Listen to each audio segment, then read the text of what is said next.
There is absolutely zero doubt in my mind. Rachel Meghan Markle was a semi-expensive yacht girl, and she knows it. Many of you have seen this picture already. You see that there's Meghan with her Cajuna hat. The moment Sarah Ferguson spoke this time, the entire royal circle fell silent. What escaped her lips wasn't mere gossip, it was explosive truth. Everything happened because of Fergie. Just one sentence sent shockwaves ripping through Buckingham Palace, catching Prince Harry off guard and plunging Meghan Markle into one of the most scandalous rumors the royal family has ever faced. Meghan Markle was introduced by Sarah Ferguson to Prince Harry. It began like any other quiet moment, a casual chat, Fergie's trademark smirk, until a reporter overheard the words that would shatter everything. Meghan was Andrew's very first client. Miss Markle was a close companion to Prince Andrew. In an instant, headlines exploded everywhere. Social media went wild, and within hours, Meghan's yacht days became a global trend. But what no one expected was this. This wasn't some dark whisper or baseless rumor. According to people, she got started her yachting days and she never stopped really. I don't think any of her boyfriends knew about it, but Meghan Markle was known as a hardcore yacht partying person, ready for anything. Sarah Ferguson, the Duchess who's been silenced, shunned, and revived more times than any royal in recent memory, was now dropping hints at something far darker. And she refused to back down. Behind closed doors, Prince Harry was said to be stunned, palace aides were in a state of panic, and the firm's once unbreakable wall of silence started to crumble. What did Fergie really mean by first client? Why reveal this now? And what hidden past could link Meghan Markle, the Hollywood star turned Duchess, to Prince Andrew's notorious circle? According to people, she got started her yachting days and she never stopped really. I don't think any of her boyfriends knew about it, but Meghan Markle was known as a hardcore yacht partying person, ready for anything. This isn't just another royal scandal. It's a story that risks tearing open the monarchy's deepest, most guarded wounds. And as more voices begin to emerge, one chilling question hangs heavy over every hushed conversation in Windsor. Did Fergie slip the truth by accident, or did she intentionally ignite the fuse that could set the entire royal legacy ablaze? Because what came next, no one could have prepared for. It was a yacht girl, that's right. It's mentioned in the book. Meghan used to entertain as a yacht girl. Now, I'm not saying it's true. I'm not saying it happened, but I am saying Harry. The weekend began like any other in royal circles, discreet charity luncheons, practiced smiles, and flawless, rehearsed poise. But beneath that polished surface, something unsettling was stirring. Rumors of a rare, unguarded moment from Sarah Ferguson had already slipped to a handful of insiders long before the public caught wind. At first, disbelief reigned. After all, Fergie had survived decades of tabloid storms. She understood how a single careless word could spark chaos. Yet this time, she seemed indifferent. At a private Mayfair gathering, surrounded by aging aristocrats and inquisitive journalists, Fergie dropped a bombshell with a sly smile. "People forget," she said, "Meghan's first royal connection wasn't Harry." The room froze. A nervous laugh broke the tension, thinking it a joke. But it wasn't. It was, if we're going to use the word betrayal. Those words spread faster than champagne flowing at a royal celebration. Within hours, palace corridors buzzed with urgent texts. The phrase "Andrew's first client" exploded through gossip group chats, leaked into newsroom briefs, and flooded Twitter timelines worldwide. Harry, insiders say, refused to believe it. Rumors had haunted the royals before. Everyone's heard whispers, but this was different. This came from within the inner circle, from someone who knew Andrew better than anyone else alive.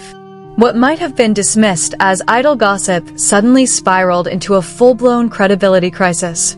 By midnight, royal reporters were feverishly connecting dots, tying Meghan's Hollywood past to Andrew's infamous luxury yacht gatherings, events cloaked in scandal for years. Meanwhile, the palace PR machine scrambled, offering only tight-lipped responses as journalists sharpened their claws for the story of the decade. And we also have this. This is Karina Shuliak, Epstein's girlfriend. And the only times she traveled and went anywhere was with him. And guess who's on the other end with her Panama hat? Behind gilded doors, the question no one dared voice simmered beneath the surface. Was Fergie unveiling a secret the firm desperately wanted buried? Or was this a calculated move to settle old scores? And if revenge was the motive, this was only the beginning. Long before the royal crowns, global interviews, and Montecito mansions, Meghan Markle lived in a world fueled by ambition, relentless networking, and constant reinvention.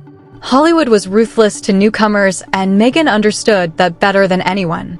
Between minor acting gigs, red carpet appearances, and high-profile charity galas, she meticulously crafted her image, brick by brick. Always smiling, always strategic. But beneath that polished facade lay a fierce hunger to rise, to break free from the shadows that swallowed countless hopefuls in Los Angeles. Friends from her early days remember her charm and razor-sharp precision, how she could enter a room full of producers and leave with every one of them knowing her name.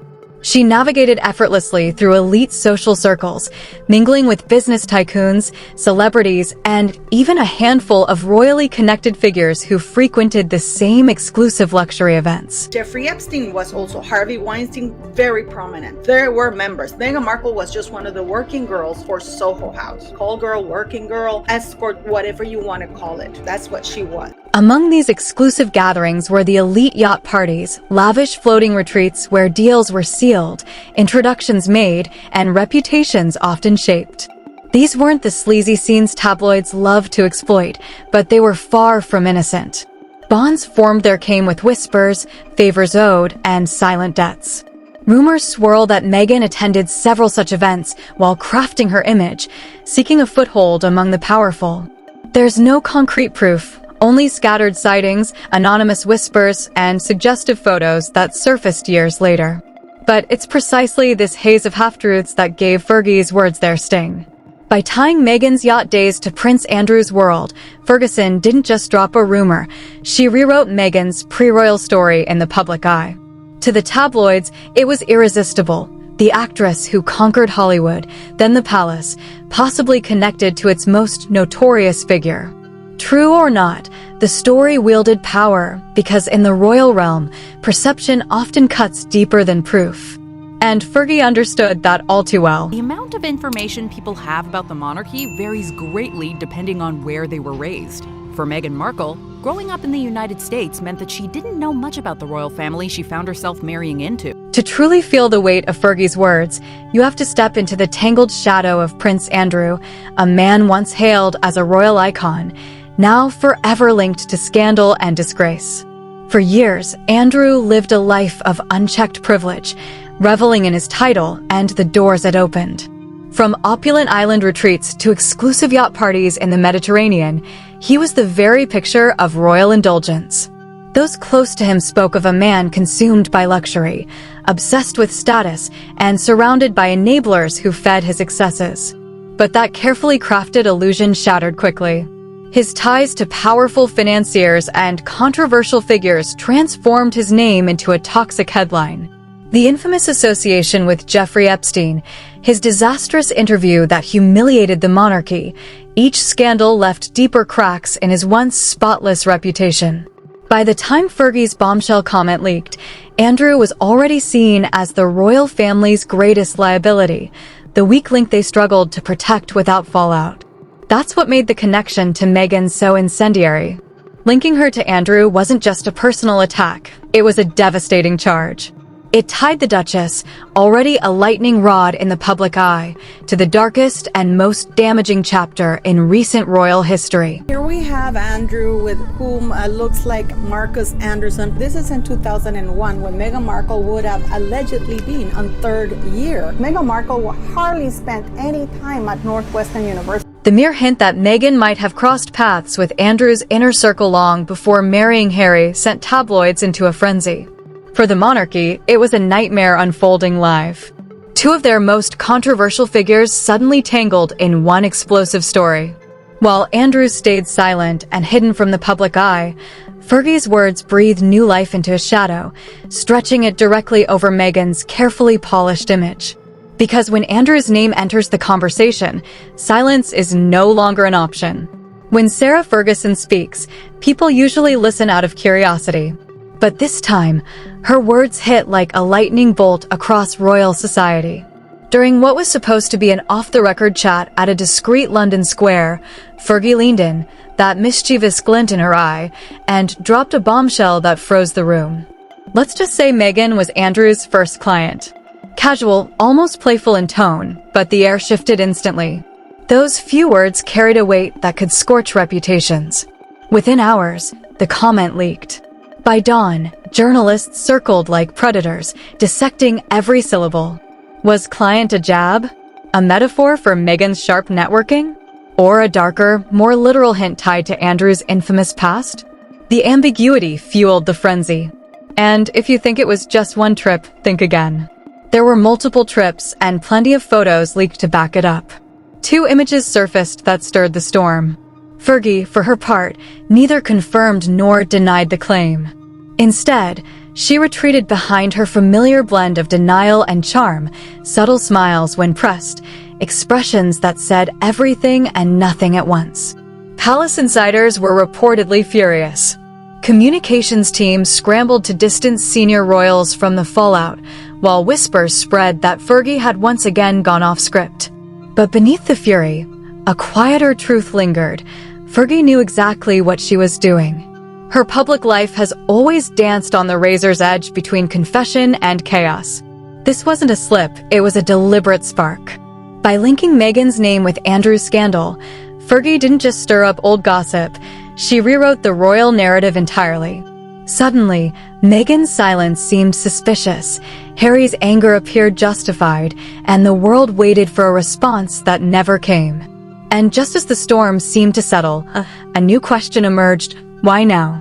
Every royal revelation carries a motive, and Sarah Ferguson's bombshell was no exception. To understand why she chose this moment, you have to look at her turbulent relationship with the monarchy, a saga of exile, redemption, and relentless reinvention. Fergie has never been a stranger to scandal. From her infamous toe-sucking headlines to financial controversies and public apologies, she's survived the full cycle of disgrace and comeback. Every time the royal family pushed her out, she clawed her way back, smiling, gracious, but always calculating. So, why bring Meghan into this now? It could be also happening that the royal family is saying, hey, if you put a book out about Meghan Markle and completely destroy everything and really tell the people how Meghan met him. Some insiders whisper it's revenge, a subtle payback for years of Ferguson being treated as an outsider by the very institution that later embraced Meghan. Others see it as Fergie reclaiming her power, reasserting herself in a story that long ignored her presence. There's also the possibility she's simply playing the media game she knows so well, stirring controlled chaos to boost her own visibility just as royal attention begins drifting elsewhere. Or maybe Ferguson thought she was defending Andrew, trying to shift the spotlight away from his name by creating a fresh distraction. Whatever her motive, one thing is undeniable: Fergie understands timing better than anyone. She's survived decades of public humiliation by perfecting the art of selective truth-telling, giving the press just enough to feast on while keeping herself indispensable. This moment could be her boldest gamble yet. In a single sentence, she redirected global attention, reopened royal wounds, and forced herself back into the headlines she once ruled. Strategy or desperation, Ferguson has proven once again she's a master of chaos. And the real question remains, what did she hope to gain by lighting this fire?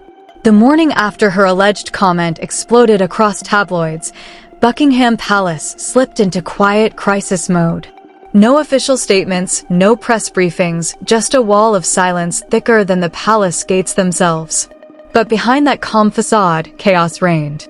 Advisors shuffled between emergency meetings. Phones buzzed nonstop. Senior courtiers debated how to contain a story already spiraling far beyond anyone's control. Every branch of the royal family suddenly found themselves under scrutiny, and nobody wanted to be the first to break the silence. She'd been a Deal or No Deal girl. She was calling herself a model, and she was starring in a show Suits. She used to charge almost $30,000 per trip, which is why she was making good money. It wasn't on Suits, it was on her yachting trip. Prince Harry, a source close to him reveals, was furious but restrained. The rumor had publicly humiliated him, yet he knew any angry reaction would only fuel the fire. Meghan reportedly pulled back, avoiding cameras and delaying public appearances as her team scrambled to quietly explore legal options. While their critics reveled in the chaos online, tension within the Sussex camp was thick, not just because of the accusation itself, but because of who it came from. Fergie wasn't some distant stranger. She was family. Meanwhile, senior royals kept their distance, feigning neutrality while closely watching every headline. Behind closed doors, damage control became a finely tuned operation. Advisors worked with media outlets to redirect attention toward charity work and official engagements, but the story refused to fade. The phrase, Andrew's first client, hung in the air like stubborn smoke, unrelenting and impossible to ignore. Harry also knows Meghan was on Jeffrey Epstein's yacht with Prince Andrew. In private corridors, resentment simmered. Some saw Fergie as a betrayer, while others whispered she might have been set up. What united everyone was fear that another royal scandal, this time tied to Meghan, could reopen the deepest wounds left by Andrew's downfall. The monarchy thrives on control, but this time, control was slipping through their fingers. And just when they thought they'd weathered the worst, Meghan's silence began to speak louder than words. By dawn, the royal machine was running on panic and protocol. Aides rushed between urgent meetings, their faces tight, clutching folders stamped confidential while pretending everything was under control. The firm's golden rule, never explain, never complain, felt fragile, almost shattered. Sarah Ferguson's words had detonated across the media landscape, thrusting the royal family's reputation back into the spotlight, under siege once more. Behind closed doors, damage control unfolded with military precision. Advisors drafted no-comment statements, while senior royals debated whether to publicly distance themselves or quietly let the story fade. But this wasn't just about managing optics. The real crisis was trust. Trust within the family, and trust with the public. This woman knows that she's in trouble with Fergie because she knows where Meghan Markle's bodies are buried. She knows that Meghan Markle has been yachting. In fact, they had friction because Meghan had originally set her sights on Prince Andrew, but she lucked out with the idiot Harry. Not in a million years did Meghan think that she was going to score Prince Harry. She thought she was going to score Andrew until Fergie put a stop. Fergie's comment didn't come from an outsider. It came from within their own circle. That betrayal cut deeper than any tabloid headline ever could. Sources whispered that Harry was deeply unsettled, caught between confronting Fergie himself or letting the lawyers handle the fallout. Meghan remained in the shadows, her silence only fueling the wildfire of speculation. Even palace staff couldn't ignore the shift. Doors closed faster, voices dropped to hushed tones, and smiles felt rehearsed, brittle. Every word spoken risked becoming tomorrow's scandalous headline. Meanwhile, courtiers scrambled to redirect focus back to royal duties, but the public wasn't buying the act. The story had grown teeth. Every press appearance, every staged photo op carried the weight of questions left unanswered. Behind those polished smiles, the royals were holding their breath, silently hoping the scandal would pass, like so many before it. But this time felt different. The threat wasn't knocking from outside, it was blooming from within their own bloodline. As the dust begins to settle, if it ever truly can, one truth remains undeniable. This story has altered the royal landscape forever. What started as an offhand remark from Sarah Ferguson has evolved into a full-blown crisis, one of loyalty, image, and power.